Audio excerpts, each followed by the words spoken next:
C'est la dame qui m'avait appelé 2 jours plus tôt pour son fils, encore adolescent, qui m'accueillit. Elle me demanda d'ôter mes chaussures et me fit traverser la maison.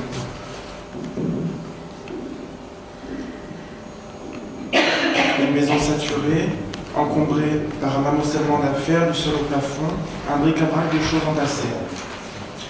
L'espace était confiné et seuls quelques chemins stratégiques étaient praticables. Il y avait une allée allant de l'entrée vers les sièges du salon, une allée allant de ces sièges vers la cuisine, et une autre allant vers l'escalier qui conduisait au sous-sol. Une fois installée, elle me répéta ce qu'elle m'avait dit au téléphone. On s'inquiétait pour son fils, Charles-Antoine, qu'elle n'avait pas vu depuis 7 jours car il était enfermé dans sa chambre. Cela était le cas depuis plusieurs années déjà, et il avait d'ailleurs été déscolarisé très tôt. Mais jusque-là, elle pouvait encore le voir lorsqu'elle lui apportait son plateau repas, par exemple. Elle s'était séparée du père de son fils quand celui-ci avait 8 ans, et elle avait perdu son travail lorsque Charles-Antoine avait décidé de ne plus sortir de la maison, puis progressivement de ne plus sortir de sa chambre. Il fallait que je m'occupe de lui, disait-elle, comme pour apporter une justification. Elle me dit que cette situation n'était plus possible, qu'elle aimerait retrouver un travail parce qu'elle arrivait en fin de droit au chômage, et qu'elle n'en pouvait plus de le voir enfermé dans sa chambre, de se sentir complètement dépendante, et surtout très récemment de ne plus le voir. Il hurle si gentre, me dit-elle. Je dois lui passer un plateau repas sur la porte entrebâillée et repartir. Avant de m'accompagner dans la chambre de son fils, elle me dit « Vous savez, il n'a vu personne à part moi depuis presque 5 ans.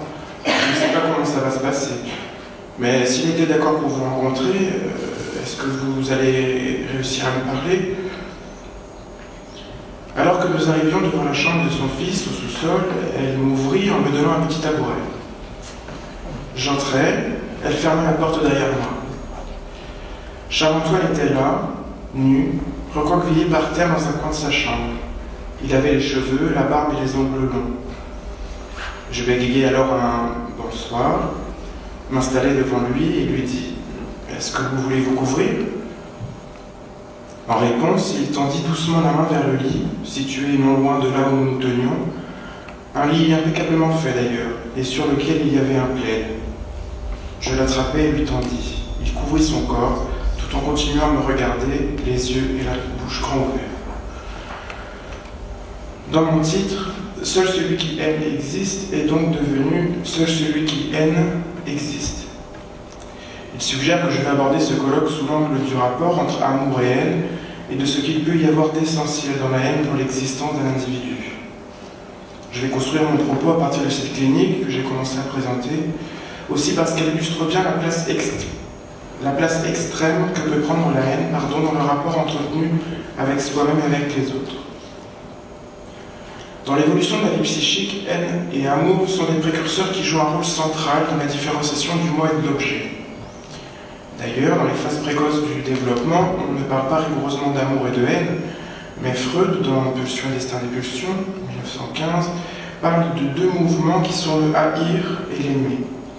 Je cite, « Si pour commencer, nous définissons l'aimer comme la relation du moi à ses sources de plaisir, le sens originaire du haïr, quant à lui, désigne la relation au monde extérieur étranger qui apporte des excitations.